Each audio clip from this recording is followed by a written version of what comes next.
Assalamualaikum warahmatullahi wabarakatuh.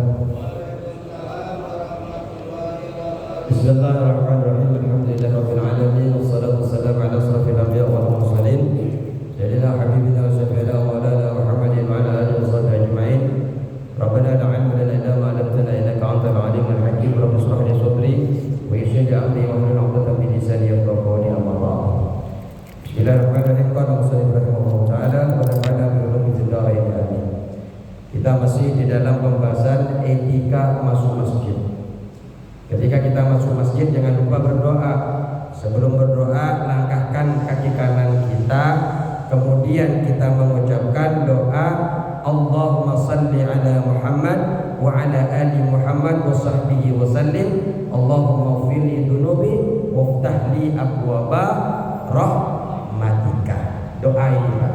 Kalau biasanya di kaca-kaca Bismillah, biasanya doanya hanya Allahumma firli dunubi waftahli abwaab rahmatika. Tambahkan selawat Pak. Tambahkan selawat. Kenapa? Karena kita ini kan meminta kepada Allah, memohon kepada Allah agar kita dibukakan pintu-pintu rahmat. Mau masjid, mau masuk ke masjid, di dalam masjid tempatnya rahmatnya Allah turun.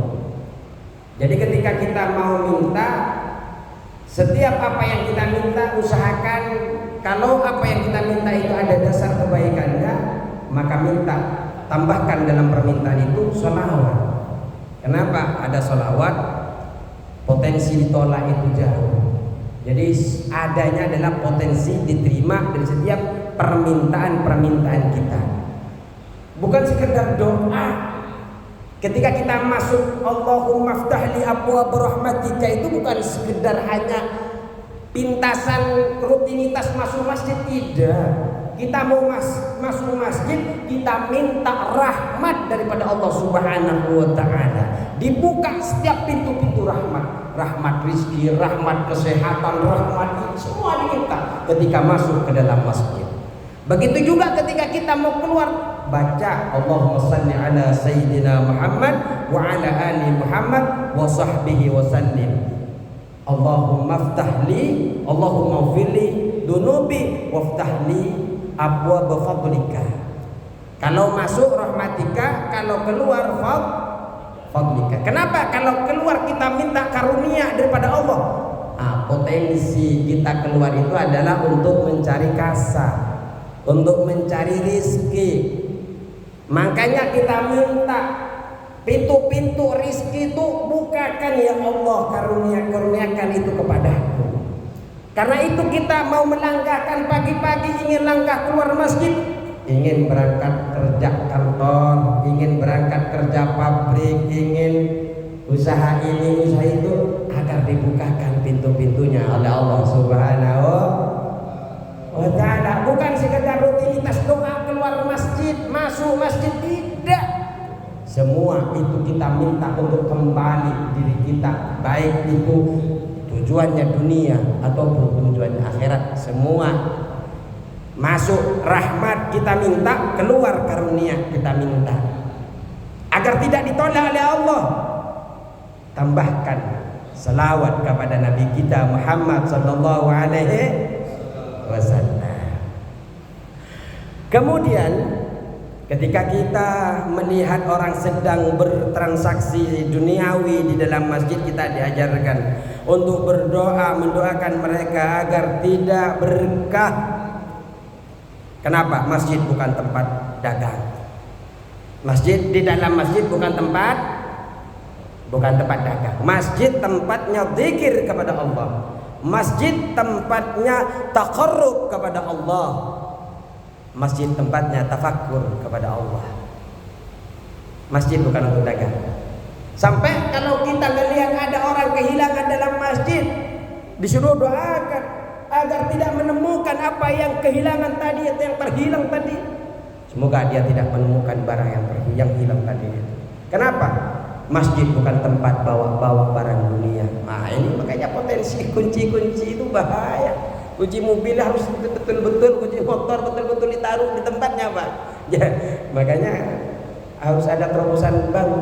Masjid Darussalam yang memiliki kunci apa handphone silahkan taruh di kotak sini. Kenapa? Kalau hilang nanti takut ada yang doa, sudah tahu ilmunya soalnya. Maka didoakan semoga enggak ketemu. Ketika masuk masjid jangan langsung duduk, kata Imam Ghazali. Kalau masuk masjid jangan langsung duduk, tapi usahakan masuk jangan duduk hingga panjenengan sholat 2 rakaat tahiyah. 2 rakaat tahiyah adalah doa apa sholat untuk penghormatan untuk masjid, jangan duduk.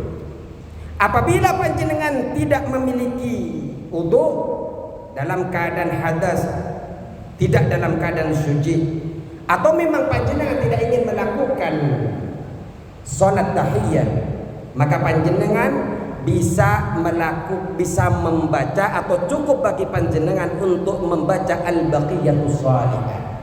Apa al-baqiyatus shalihat? Membaca kalimat subhanallah walhamdulillah wala ilaha illallah wallahu akbar. Berapa kali? Salasan, 3 kali. Atau wakil, atau ada yang mengatakan arba'an, 4 kali. Jadi ada yang mengatakan baca 3 kali atau baca 4 kali, pahalanya mencukupi seperti pahalanya salat tahiyatul masjid. Malah ada yang mengatakan 3 kali bagi orang yang hadas. Jadi kalau panjenengan masuk masjid enggak punya wudu, baca subhanallah walhamdulillah wala ilaha illallah wallahu akbar. Sebanyak berapa? 3 kali bagi orang yang tidak memiliki wudu. Orang yang hadas 3 kali membacanya. Tapi bagi yang punya wudu cukup sekali, wa wahidatan lil mutawaddi. Orang yang punya wudu cukup sekali. Subhanallah walhamdulillah wala ilaha illallah wallahu akbar. Wah, kok enak Ustaz. Berarti besok-besok masuk masjid enggak usah sholat, cukup baca subhanallah alhamdulillah wala ilaha illallah. Wah, ya kalau bisa Pak, ya tetap sholat tahiyah, karena setiap gerak badan kita ya ada potensi pahala. Kan bukan sekedar pahala-pahala saja yang kita harapkan. Sujudnya, rukuknya, ya. Kemudian apabila fa'illam takun, nah, langsung kepada materinya. Berapa? Barisan keempat. Fa'illam takun sallaita fi baitika. Barisan 1, 2, 3, 4. Fa'illam takun sallaita fi baitika raka'atil fajri. Ketemu? Halaman 28. Halaman 28. Jadi kalau nanti setelah ngaji dilipat saja Pak. Jadi kalau siapapun yang megang nanti ketahuan nanti halamannya. 28 baris ke 4. Fa'illam takun, apabila engkau tidak sallaita fi baitik ra'atil fajr, tidak melaksanakan salat 2 fajar. Karena kan mau berangkat dari rumah adzan, setelah adzan kan salat 2 fajar.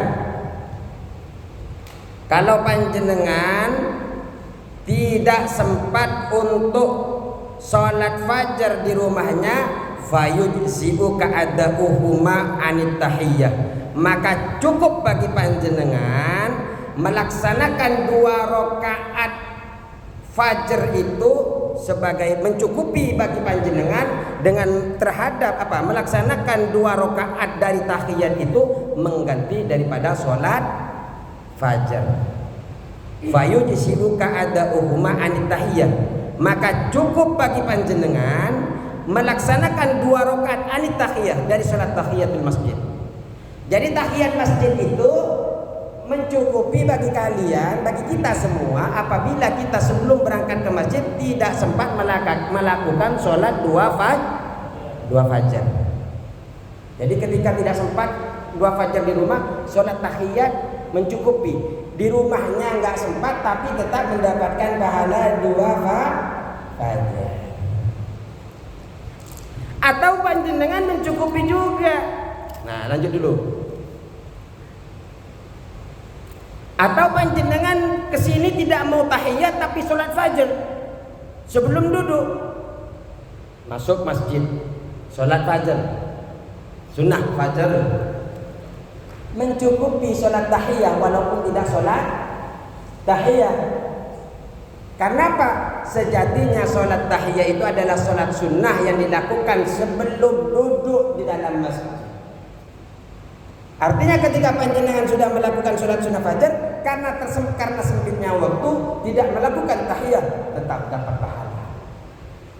Sebaliknya begitu, jenengan di rumah tidak melakukan sholat fajar, ternyata masuk ke dalam masjid sholat tahiyat, ternyata panjenengan tetap dapat mencukupi bagi panjenengan sholat tahiyat itu sebagai pengganti juga daripada sholat fajar.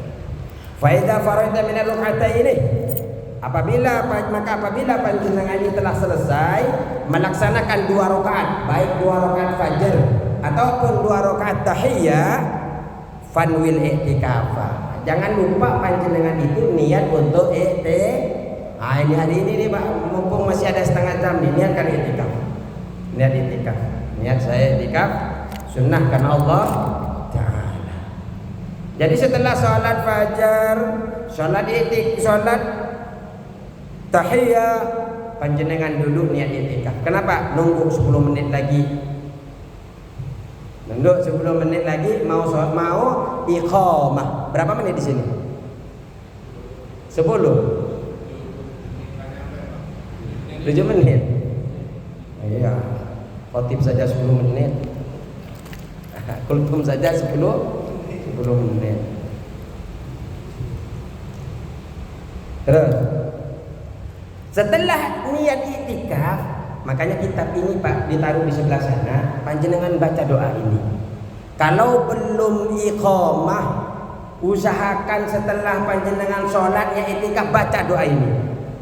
Wad'u, berdoalah engkau.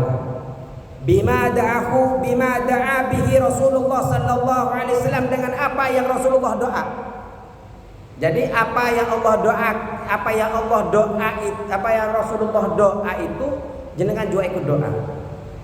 Wad'u, dan berdoalah engkau bima, dengan apa da'a bihi Rasulullah, yang Rasulullah berdoa dengannya. Jadi ini adalah doa yang Rasulullah lakukan setelah sholat fajar, setelah sholat tahiyah, nunggu sholat subuh.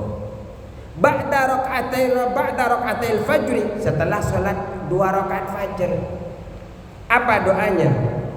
Fakul, maka bacalah, ucapkanlah, Allahumma inni as'aluka rahmatan. Nah ini tandain Pak. Jadi panjenengan kalau sudah sholat fajar, ketimbang jenengan scroll HP handphone, kalau bawa handphone lebih baik baca doa ini. Sholatnya lebih ke pojok sini, apalagi ada kotak amal kayak apa? Kotak amal itu kayak apa? Kayak orang meninggal, kayak keranda, bisa mengingatkan kita mati. Kitabnya di sana Pak. Langsung buka sama panjenengan halaman 28, langsung baca doa. Allahumma ya Allah. Ini kalau mau diartikan, Allahumma ya Allah, ini sesungguhnya saya as'alukah, memohon kepadamu, rahmatan, rahmat, min indika, yang ada di sisimu, tahdi, yang memberi petunjuk, biha, sebab rahmat itu, qalbi, kepada hatiku. Jadi kita mohon kepada Allah, minta rahmat yang ada di sisinya Allah, yang kemudian sebab rahmat itu memberikan petunjuk kepada hati kita. Kemudian setelah itu lanjut doanya, wa tajma'u biha syamli, dan mengumpulkan sebab rahmat dengan rahmat tadi yang Allah berikan itu, syamli, apa-apa yang bercerai-berai. Urusan kita yang bercerai-berai, urusan yang ada di kota sana, urusan yang ada di kota ini, kota itu, yang bercerai-berai kita minta sebab rahmat itu Allah kumpulkan. Allah kumpulkan. Wa tanumu biha, dan Allah juga kumpulkan, ya Allah engkau kumpulkan ya Allah biha sebab rahmat sya'si, apa-apa hal-hal yang terpisah-pisah, apa yang berpisah-pisah, yang tercerai-berai juga disuruh kumpulkan. Selesaikan ya Allah urusan saya seperti itu. Jadi apalagi setelah fajar, Pak, luar biasa. Fajar saja melebihi dunia dan seisinya. Potensi doa terkabul yo besar sekali. Apalagi kita dalam memiliki masalah-masalah di dalam perusahaan ya seperti itu doanya. Wa taruddu biha ulfati, wa taruddu, engkau kembalikan ya Allah biha sebab rahmat itu ulfati, keramahan, persahabatan, keakraban. Nah ini disuruh kembalikan. Dulu mungkin saya pernah jauh denganmu ya Allah, kembalikan lagi ya Allah sebab rahmat itu. Wa tuslihu biyadini, dan engkau memperbaiki sebab rahmat ini terhadap agamaku. Mungkin dulu agamaku kurang baik ya Allah, sebab rahmat ini tolong dong agamaku engkau berikan petunjuk kepadaku agar agamaku bisa baik lagi. Wa tahfadhu biya ghaibi, engkau jaga ya Allah sebab rahmat itu aib-aibku. Kita yang mesti tahu lah, kita hidup di dunia ini ya tidak dimaksum oleh Allah. Beda dengan Nabi Muhammad, mau ngelakuin apa-apa ya dijaga. Kita nggak dimaksum ya mesti banyak aib-aib. Ya, masih muda ya, sekarang mungkin kita sudah tua, ingatnya mati, ingatnya hanya kepada Allah. Cuma kan manusia itu kan daripada lafaz nasia, lupa. Pas kita lupa ya sering kita innakum tukhti'una bil-laili wan-nahar. Potensi manusia itu melakukan kesalahan siang dan malam itu sangatlah besar. Makanya Allah minta kepada Allah untuk menjaga aib-aib kita, untuk tutupi aib-aib kita.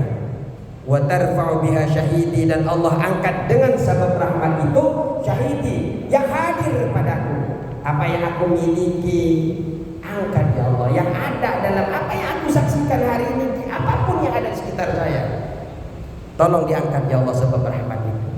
Wa tuzakki biha amali, dan bersihkan ya Allah, engkau bersihkan biha sebab rahmat itu amali, amalku. Apapun amalku ya Allah tolong bersihkan, jangan ada sifat-sifat, ada sesuatu yang bisa menghalangi aku denganmu ya Allah, yang bisa menyebabkan amal-amalku ditolak olehmu ya Allah. Bersihkan amalku. Siang malam sudah beribadah, beramal saleh, ternyata setelah kita berjumpa di akhirat, dihisab, dia ditimbang, ternyata amalnya tidak sampai kepada Allah Subhanahu wa taala. Naudzubillah. Makanya kita berdoa, wa tuzakki biha amali, bersihkan sebab rahmat, sebab kelas aslinya Allah, amalku ya Allah bersihkan ya Allah. Wa tubayyidu biha wajhi, wa tubayyidu, dan putihkan ya Allah, engkau putihkan ya Allah biha sebabnya rahmat wajhi, wajahku. Ya mungkin setelah pulang kampung kita semuanya muka itu sudah tidak berurut, sudah nggak putih lagi Pak. Muka kita sudah ireng ya Pak, hitam, sudah aswad, sudah hitam. Siang apalagi yang dekat-dekat pantai seperti rumah saya, belang-belang dah muka. Tapi itu masih belang di dunia Pak. Kalau belangnya, hitamnya di akhirat, itu yang menjadi masalah.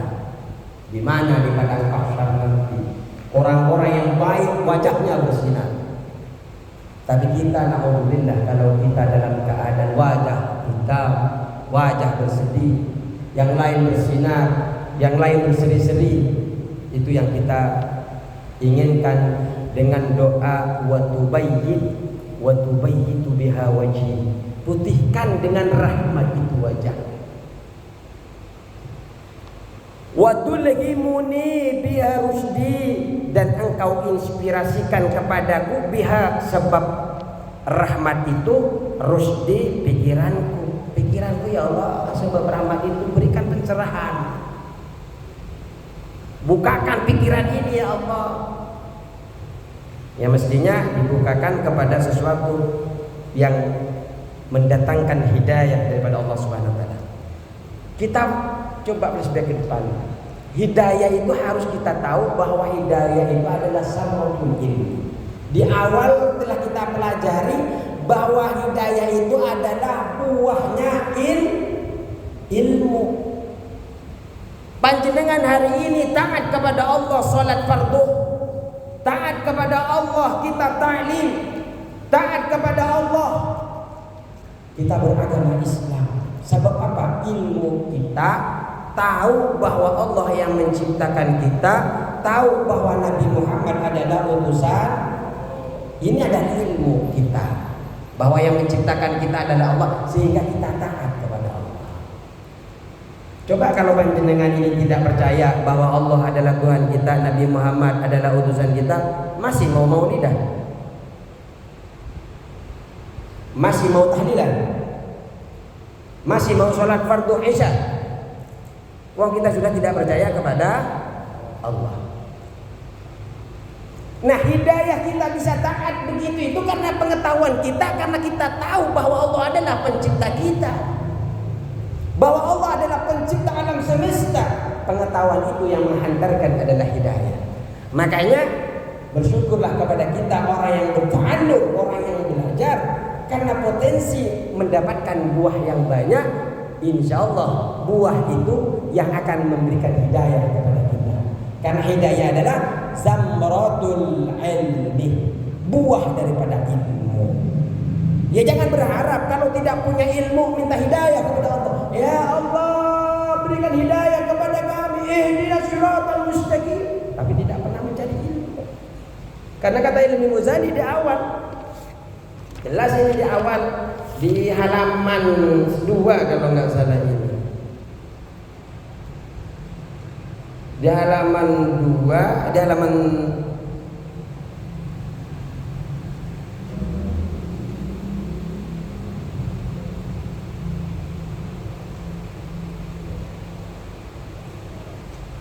ini di halaman 3 beliau mengatakan annal hidayah allati hiya samratul ilmi. Halaman 3 urutan dari bawah 4. Bahwasanya hidayah itu adalah buah dari ilmu. Jadi jangan berharap panjenengan dapat hidayah kalau tidak ta'allum, kalau tidak belajar. Belajar tidak hanya di masjid sini, Pak. Boleh di mana saja saya panjenengan punya guru. Yang penting harus belajar. Jangan panjenengan berdoa ngarep saya nggak dapat hidayah ya Allah, ya kalau nggak ta'allum, kalau nggak mencari ilmu ya nggak bisa. Lanjut. Makanya kita ini meminta kepada Allah, wa tulhimuni, engkau memberi inspirasi biha dengan rahmat itu, rusdi pikiranku. Nah ini kebutuhan panjenengan. Wa tadbili biha hajati, tunaikan ya Allah, engkau menunaikan ya Allah kepadaku biha sebab rahmat, hajati hajatku. Punya hajat apapun jenengan minta kepada Allah. Jenengan ketika menyandarkan diri kepada Allah bukanlah hal yang kecil, karena ketika menyandarkan kepada Zat yang memiliki segalanya, panjenengan sudah melebarkan, membuka ruang yang besar sekali. Kalau panjenengan hanya menyandarkan kepada bos, kepada partner kerja, kecil. Tapi ketika panjenengan menyandarkan diri kepada Allah, jangankan pemodal yang 1, 2, 3, kalau 10 hari itu Allah datangkan, mampu sekali Allah. Kenapa? Allah yang memiliki segalanya. Allah yang bisa menggerakkan hati-hati bos-bos yang benci kepada perusahaan kita. Kenapa? Allah yang bisa gerakkan hati, Allah yang bisa gerakkan segalanya. Begitu juga Allah yang bisa mencabut semuanya. Makanya jangan pernah kita sombong. Jangan kita pernah merasa lebih dari siapapun. Karena Allah kapanpun bisa mencabut itu semua. Makanya ketika kita jangan pernah takut, karena kalau kita sandarkan itu semua urusan kepada Allah, kita sudah menyandarkan kepada zat yang luas, seluas-luasnya sampai kita pun tidak bisa menjangkau saking luasnya Allah Subhanahu wa ta'ala. Wa taqdi li biha hajati wa ta'simuni, dan engkau melindungi kepadaku biha sebab rahmat ya Allah, min kulli syu'in, dari tiap-tiap kejelekan, keburukan, kejelekan ya Allah, lindungi kami. Ya karena potensi jelek, kejelekan itu selalu mengintai kita, ya ada Pak. Makanya berdoa sebelum kita sholat subuh, sebelum berangkat kantor, kitabnya ada di sebelah sana. Tandai wa tuqsimuni biha min kulli su'. Lanjutkan, Allahumma inni, Allahumma ya Allah, ini sesungguhnya saya as'aluka, memohon kepadamu imanan, keimanan. Iman ini nikmat yang luar biasa. Tidak ada yang bisa menandingi iman ini. Kenapa? Sebesar apapun kita dosanya, kalau masih wafatnya dalam keadaan iman. Biasa kita kalau khatib selalu mengatakan kalimat la ilaha illallah masih ada di lisan kita ketika kita mau sakaratul maut, dakhalal jannah, masuk surga. Artinya bukan karena kalimatnya, tapi karena iman yang masih tertanam di dalam sanubari kita. Makanya kita minta Pak iman itu. Ya karena alhamdulillah ya kita, Allah berikan kesempatan kita beriman. Ini nikmat yang luar biasa. Imanan khalisan, yang murni. Ada yang iman tapi tidak murni. Ada dia beriman kepada Allah karena embel-embel ini, embel-embel itu. Makanya yang kita minta iman itu betul-betul murni, tidak ada niat lain selain kita memang betul-betul iman kepada Allah Subhanahu. Dan iman yang kekal. Jangan imannya sebatas iman 3 tahun kemudian dia keluar lagi dari Islam. Mintanya yang kekal Pak. Sayang sekali kalau hanya ditukar dengan mie sedap. Ada kan yang ditukar dengan sembako. Gara-gara sering dikasih sembako, imannya itu karena alhamdulillah. Ya kalau di sini karena sudah punya mie sedap, punya Indomie, mungkin Alphard, mungkin Ferrari, mungkin perusahaan. Nih, aku kasih kamu perusahaan asal engkau keluar daripada Islam. Nah, alhamdulillah. Sekas-kasan mata, enak nih hidup saya. 7 turunan kayaknya ketika ngelola perusahaan ini jaya. Padahal kalau Allah ingin ambil Fir'aun seketika, habis tenggelam. Qarun habislah dia ditelan bumi. Tidak ada yang abadi Pak, semua mati. Malah diabadikan oleh Allah Fir'aun dengan kejelekannya. Jadi setiap saat ada di Mesir, orang mau lihat Fir'aun bayar mahal-mahal, hanya ingin lihat Fir'aun, bayar tiket. Apa? Mau lihat muminya Fir'aun. Enakan ke Mekah Pak, jauh-jauh ke Mesir cuma mau lihat muminya Fir'aun. Terus yubashiru qalbi, yang merasuki qalbi terhadap hatiku, artinya iman yang murni, yang kekal itu yang merasuki hatiku, yang masuk ke dalam hatiku. Wa yakinan, dan aku memohon kepadamu ya Allah, yakinan, keyakinan, shadiqan, yang benar, yang sebenarnya yakin. Makanya Pak, kita ini yakin kepada surga itu kan masih sebatas ilmu yakin. Makanya sering kita ulang-ulang, ilmu itu ada ilmu ada berapa Pak?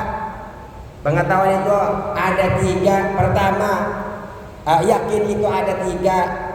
Yang pertama ilmu yakin, ilmu apa? Pertama ilmu yakin, ainul yakin, hakul. Nah, ada 3. Yang pertama masih ilmu yakin, yakin saja Pak. Enggak pernah ngelihat, enggak pernah ngerasakan. Nah, kalau kamu jatuh sakit, tapi nggak pernah jatuh dan nggak pernah lihat orang jatuh. Oh saya, karena ini ucapan orang tua, saya yakin dah. Nah itu namanya ilmu yakin. Nah surga itu enak. Pernah lihat surga? Neraka itu panas. Pernah lihat neraka? Jangankan ngerasain, ngelihat saja belum. Tapi yakin tidak ada surga? Yakin tidak ada neraka? Nah itu ilmu yakin. Yang kedua, ainul yakin. Ainul yakin. Kita yakin karena ngelihat, tampak materi di depan. Jatuh sakit, nah ternyata betul teman-temannya jatuh berdarah dan menangis. Ternyata betul kata orang tua saya. Kalau jatuh itu berdapa sakit, ternyata betul depan matanya. Jadi kalau kita masalah surga dan neraka sampai kepada tahap ainul yakin, nanti ketika ada mungkin di Shiratal Mustaqim, itu ketua DKM kok di surga enak banget dah. Padahal kita masih ada di Shiratal. Karena di Shiratal kan bermacam-macam waktunya itu Bang.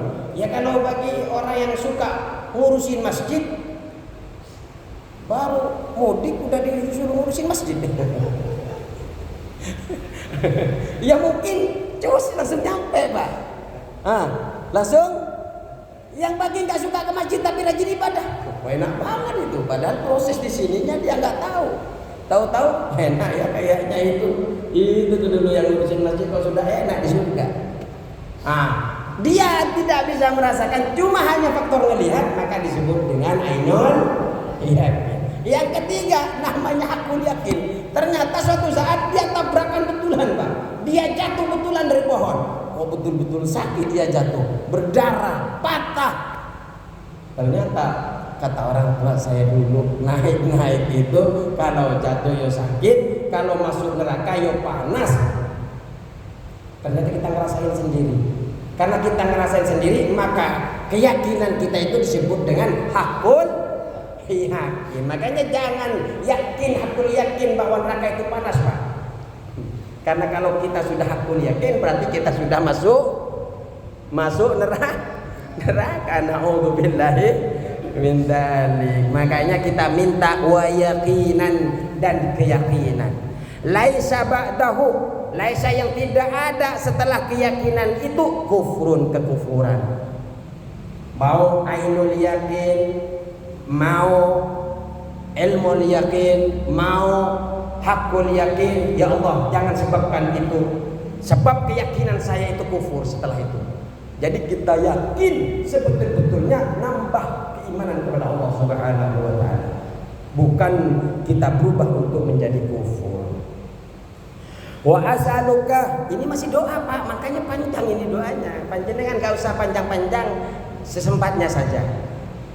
Jadi kalau sudah nyampe Allahumma itu, jangan jenengan berhenti sebelum Allahumma boleh. Kayak tadi itu berhenti dari yubashiru qalbi wa yaqinan shadiqan hatta a'lamu annahu la yusib. Ini diloncat sama saya ya? Oh enggak? Oh iya diloncat ya. Saya malah bacanya di bawah ini, yaqinan laisa ba'da kufrun. Allahumma ya Allah, inni as'aluka imanan khalisan yang murni, daiman yang kekal, yubashiruka yang merasuki qalbi hatiku, wa yaqinan dan keyakinan, shadiqan yang sebenar-benarnya yakin. Hatta sehingga ketika kita itu mendapatkan keyakinan yang benar, hatta hingga a'lamu.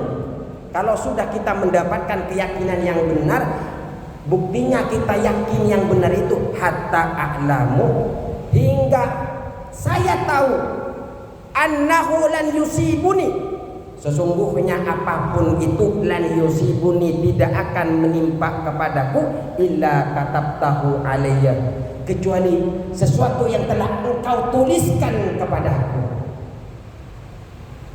kecuali sesuatu yang telah engkau pastikan kepadaku. Jadi kita minta kepada Allah keyakinan hati. Pertama, ya Allah saya minta iman yang murni, yang kekal, yang merasuki hatiku, dan keyakinan yang benar hingga saya sadar hingga saya tahu bahwa yang apapun yang menimpaku ini tidak akan menimpaku kecuali apa yang telah Allah pastikan, kecuali Allah yang tuliskan. Waraddini bima qasamtahuli, dan berikan aku keridhaan kepadaku, buatlah aku ridho bima qasamtahuli, dengan apa yang telah engkau bagikan kepadaku.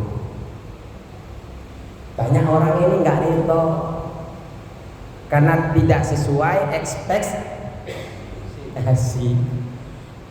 Kalau kita ngikutin Syed Khalifatur Rasyidin, khalifahnya Nabi kita Muhammad sallallahu alaihi wasallam yang kedua, yaitu Umar bin Khattab. Umar bin Khattab itu beliau mengatakan, ketika aku berdoa kepada Allah dan apa yang aku doakan itu oleh Allah kabulkan sesuai keinginanku, saya bersyukur kepada Allah. Kenapa saya bersyukur, kata Umar bin Khattab? Karena apa yang aku inginkan sama persis dengan keinginannya Allah. Jadi apapun yang sesuai dengan doa saya bersyukur, senang sekali. Kenapa? Ternyata apa yang saya harapkan sesuai dengan keinginannya Allah. Tapi kata Umar bin Khattab, ketika aku berdoa kepada Allah, kemudian apa yang aku doakan ternyata tidak sesuai dengan apa yang ditakdirkan Allah kepada saya lebih senang lagi. Kenapa? Saya yakin apa yang Allah tetapkan itu yang lebih baik dari apa yang aku inginkan. Ketetapan Allah itu mesti lebih utama daripada keinginanku sebagai manusia yang hina, yang dhaif, yang lemah. Kita kan mikirnya cuma mungkin paling banter 10 tahun atau 20 tahun ke depan. Tapi Allah tahu sampai kapan hari kiamat itu tiba. Apa yang terjadi hari ini kepada kita, Allah tahu bahwa itu yang lebih baik kepada kita untuk hari esok. Makanya sering ustaz-ustaz menafsirkan la yukallifullahu nafsan illa usaha itu. Walaupun di satu sisi di dalam tafsir memang la yukallifullahu, Allah tidak akan membebani kecuali atas kemampuan manusia itu memang di dalam ibadah. Tapi banyak membani menafsirkan bahwa Allah itu tidak akan membebani manusia, menguji manusia di luar kemampuan manusia. Ya memang betul.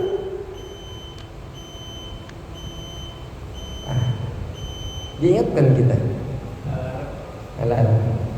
Jadi alhamdulillah lah kita bisa bermujalasah, bisa taklim, dan kita bisa hari ini insyaallah kalau kita lihat di awal-awal langkah kita menuju masjid, langkah kita menuju taklim, malaikat itu sayapnya sudah menutup kita, sayapnya.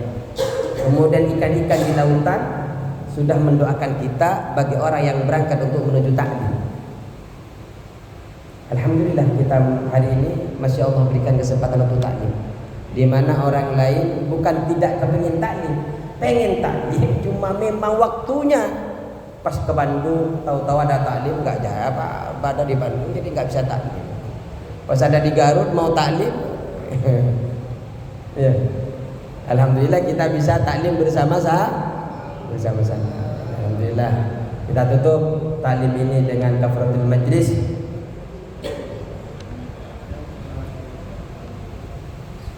Jazakallahu al-muwaffiq ila aqwamit thariq. Assalamualaikum warahmatullahi wabarakatuh.